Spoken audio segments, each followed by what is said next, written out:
So, Emmitt, when you made the decision to come back, is this year gone like you thought? No year ever goes exactly according to script, but has your experience been what you hoped it would be returning? I'd say it's been everything and then some. Obviously, I wish we would have, won a couple more games and, early on, but that's just the story of life, and, that's just how the season goes, and not everybody can be perfect and be undefeated, and you wish you'd have 0 in the second column, but that's just how basketball goes. So, but on and off the floors has been, all I could ever ask for coming back here. I'm trying to keep my emotions on a level playing field. I don't want to get emotional too high, too low. So I'm just looking forward to finishing it up with the guys and, doing some damage in March. Having said that, senior day, what's it going to mean to you? I can't even put it into words. Last time they rolled out the carpet for me it means a lot more to me than a lot of people could ever understand. Playing here in front of everybody and, all the fans, the people here are just so nice. They're so kind. The way they can approach you. I'll be in a store or grocery store and they'll come up to me and, I'll have a 10-minute conversation in a Kroger and I just went there to go get breakfast stuff. You know what I mean? So you can't exchange that for anything. Those are things that you take down the road, and I'll tell my kids one day about all those times where I did that, or after the games are over and I went up and a little kid that I've never met before ran and jumped into my arms like he's known me his whole life. So those kind of moments with the people here, and this state has meant so much to me.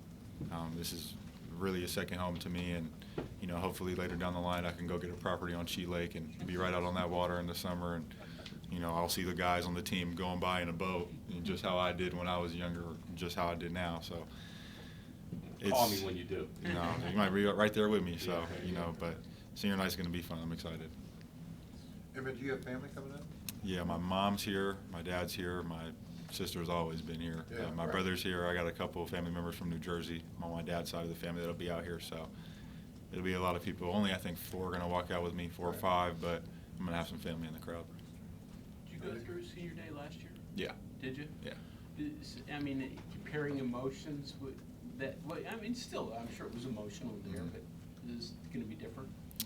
It'll be different in the fact of, last year was me, celebrating just 4 years of college, not really celebrating necessarily where I was at and, the things I've done there.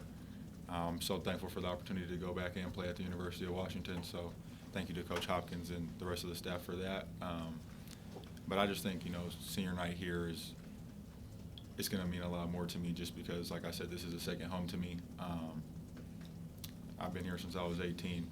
They took me in as a child, and, I'm sitting up here as a man today, and, life has taken me all across the world.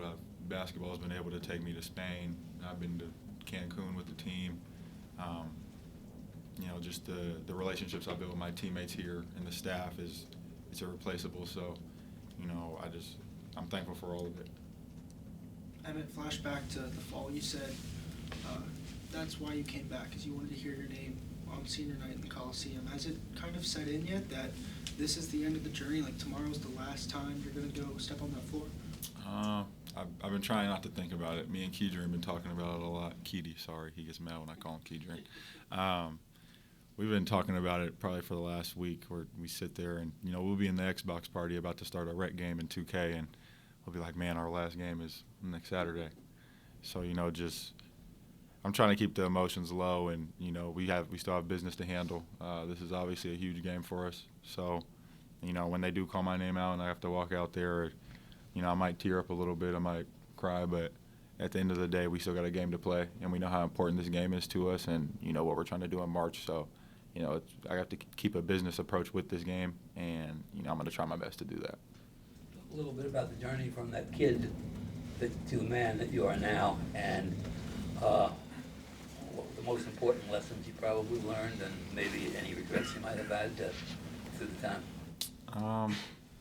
I don't think I'd say there was any regrets. I think everybody's life is mapped out already before it's started. I think, kind of just giving credit to God and, the journey. It is what it is, and it's supposed to be what it's going to be. And, you can't change any of that.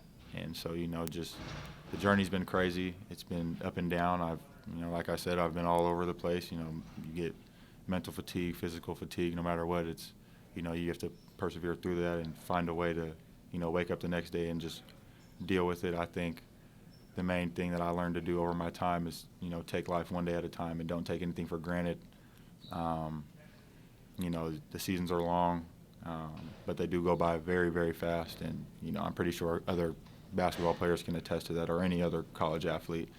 So, just taking it one day at a time, making sure you value those days and stacking your days up, I think is probably the number one thing that I've learned and applied over the time in college. And how'd your sister end up going to school here? So this is a funny story. So I was here, I think it was, that would have been my sophomore year or around then, and she was going through filling out her applications to all of her schools, and I think she got accepted into Miami of Ohio.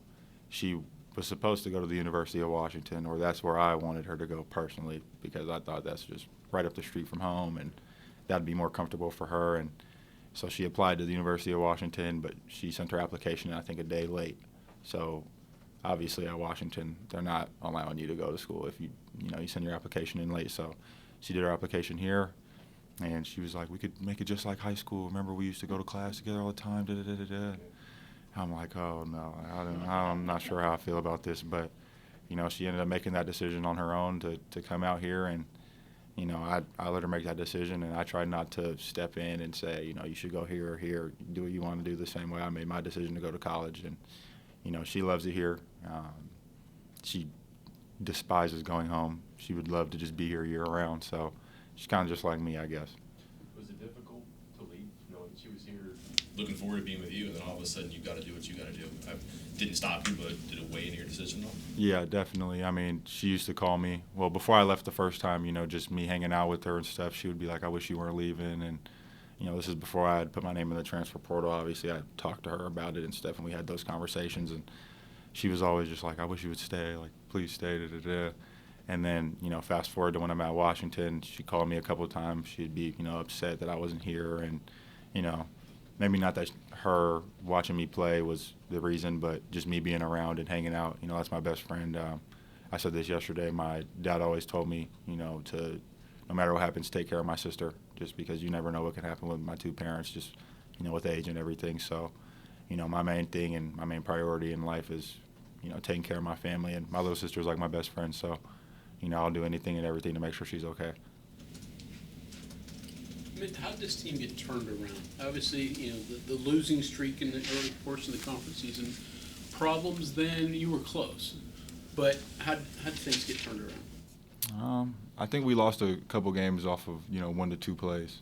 And, basketball is a game that can be dictated off of those 1 to 2 plays. And, whether it's, one play that could lead to a run, or a play at the end of the game that can just lead to a game-winning shot, or, whatever the case is. But, I think our team just realized what's been at stake.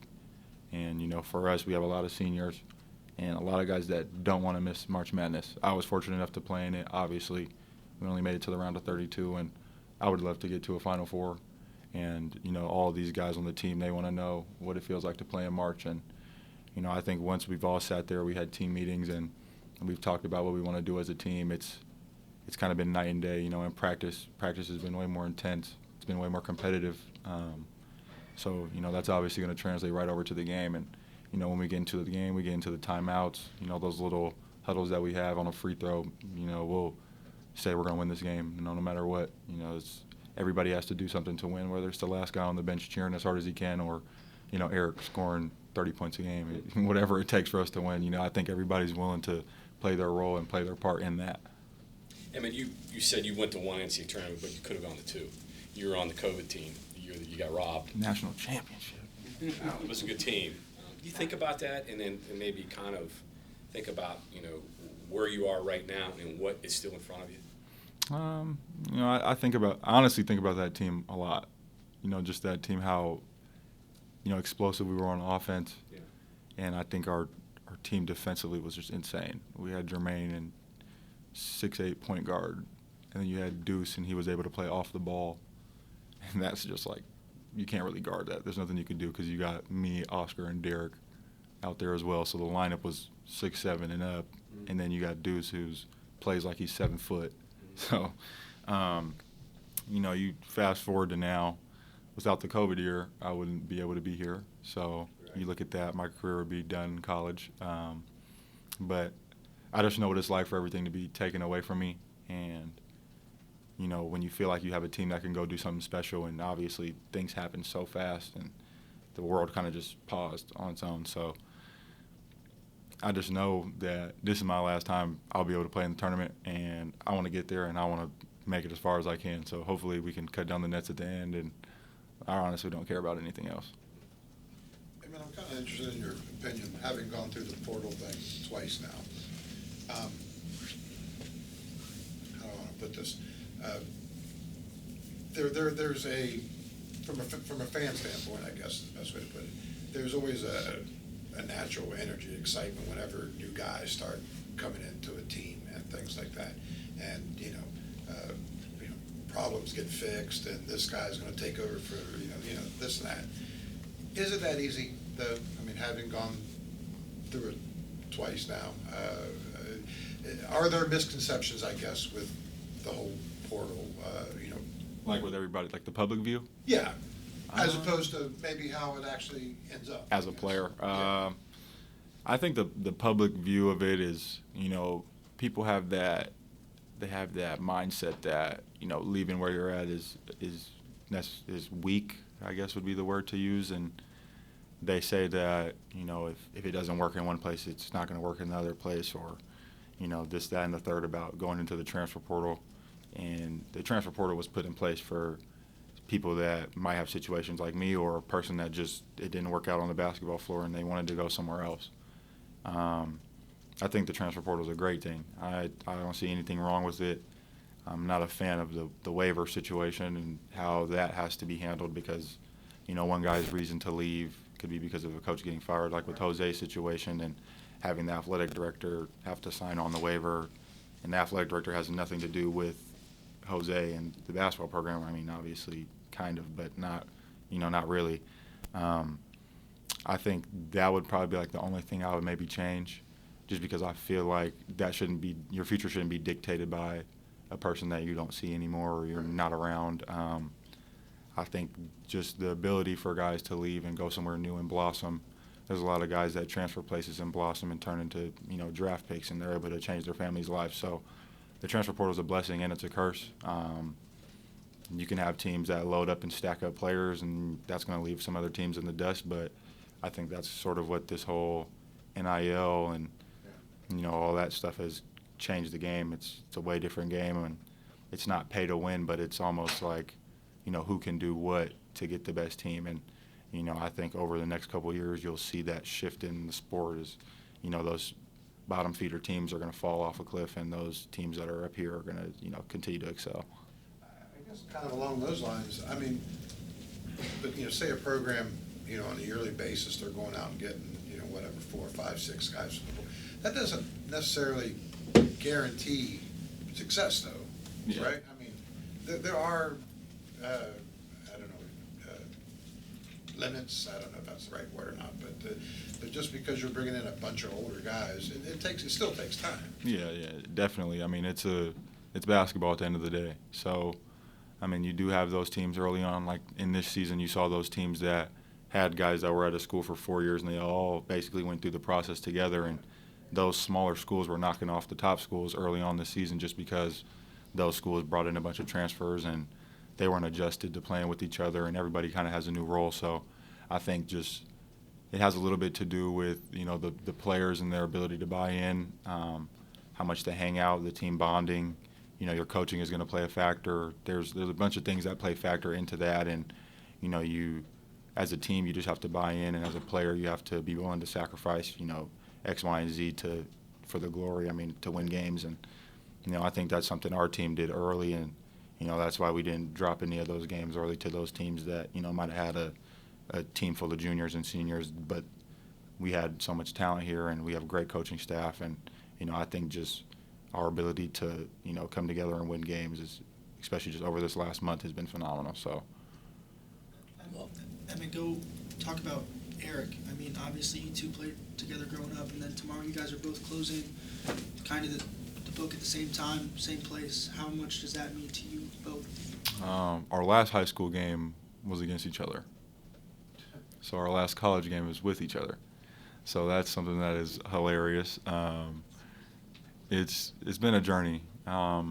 Just the way me and him have grown up, going from us being at an AAU program where, we weren't really looked at. There was always a guy or two that were ahead of us, and those guys got most of the shots, and those guys, were the image of the program where we were at. And, shout out to my AAU coach, Carl Howe. He put together an AAU program and said, I want you and Eric to come be the leaders of this program, and, we want you to come out of Washington with the, Division I scholarship to go play somewhere. And, me and Eric talked back and forth about that, and we weren't sure if that's what we should do because we were with this program since we were kids all the way up to high school. And, me and him both made that decision to go over there, and, me and him have been very, very close ever since. And, Eric's fiery. He's a competitor. We all know what we're getting out of Eric, and, he's a goofball off the floor, and obviously you guys don't know, but that's just how he is off the floor. He's, what you see on the floor is the complete opposite off the floor. So,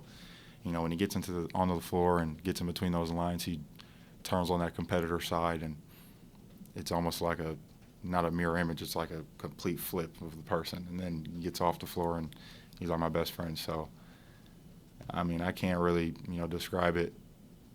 That's my dude, and, probably until, we go to the grave, we're going to be hanging out, having conversations, talking about, stuff. And we were talking about during the Kansas game, I think it was after the last media timeout, and I just had that feeling we were going to win because that was the closest I've ever been playing in Lawrence. And I'm looking at him, and he's looking at me, and we're like this. And I'm like, we're about to win. We're going to win in Kansas. We're going to be able to say we did this for the rest of our life. And obviously it didn't go how we wanted it to go, but just having those experiences with him playing in big games here, and, I wouldn't replace it with anything else. Did you win that game in high school? No, he beat me. Still mad about it. But it was the last game. I was playing with a broken wrist. That's really the only reason they won. Along the lines of the portal, different though, and NIL, how did that change your experience as a college athlete? I think my NIL experience is going to be different from a lot of other athletes' experiences just because of the fact that NIL didn't get introduced until I was a senior. So I think the way NIL is and the way that it can affect, people, I think it's a blessing and a curse. Like I said earlier, you got guys that could potentially be driving $200,000 cars on a college campus versus a guy that might drive a 1999 Honda. You know what I mean? So it kind of sets apart. It sets it sets apart, player and player, and you don't really want to get that all mixed up. And so that's probably like one things that I don't like about it. But just for my sake here, and being here this year, Country Road Trust did an amazing job. There was many opportunities that we had, whether it was just hanging out with the fans at, football tailgate and, getting out in the community and doing something and, just, I guess, being able to be rewarded for that. And I can't replace that with anything. That's, being able to finally be compensated to do something, and, the amount of money that we generate for the NCAA year after year is the numbers going up. I think it's something in the billions probably this year. And, I think some of that money could be spread back within the athletes, but, you got people or groups like the NIL collectives and all these other schools. Texas Tech has a really good collective. We have a really good collective. So when you just look at how that goes, I think it's going to be really good in the future. And I look forward to when I get older one day, donating some money to Country Road Trust and being like, spread this between the athletes. I don't really care what you do with it or what you have them do, but, I know what it was like to be in school without NIL, and I know what it's like to be in school with it. And having NIL, having those opportunities makes college a lot more peaceful for an athlete. Like you were saying, the NIL thing came along late in your career. So, for the most part, majority, you were a college kid, a college athlete, college experience. Do you almost kind of shudder to think what the college experience will be 10 years from now, 15 years from now? Kind of going off what you were saying earlier, will it eventually get to a point where college teams are, buying championships, which obviously that's not the way it's been? It's going to be a whole flip. 10 years from now, I couldn't imagine. Yeah. 10 years from now, you never know what the professional rules will change to with just the NBA and the 18-year-old draft rule, and you never know, they might take that out of the mix. So it'll definitely be pay to win 10 years from now. I think because you're going to have guys going from the opportunity to go get drafted in college or straight out of high school, or now they have overtime elite, and they have the G League Ignite program. So there's so many different ways for guys to get to the NBA now that I think colleges are going to have to eventually adjust to that. And if I have the opportunity to go make $500,000 to go play one season in the G League before I go to the NBA, it's like, okay, if I go to college, a college is going to have to offer me that amount of money to go there. So that's going to be the big flip-flop going into the, probably the next couple of years. If you look at guys like Scoot Henderson, he did 2 years with the G League Ignite, Right. and it was a 2-year, $1 million deal, so he's getting $500,000 a season, but he could have went anywhere in the country to play college, and he would have been the number 1 pick or number 2 pick had he went to a college. So it's gonna shift, everything's gonna shift, and everybody's just gonna have to be ready to adjust. Emma, thank you. Thank you. Thank you, guys. Thanks, Emmitt.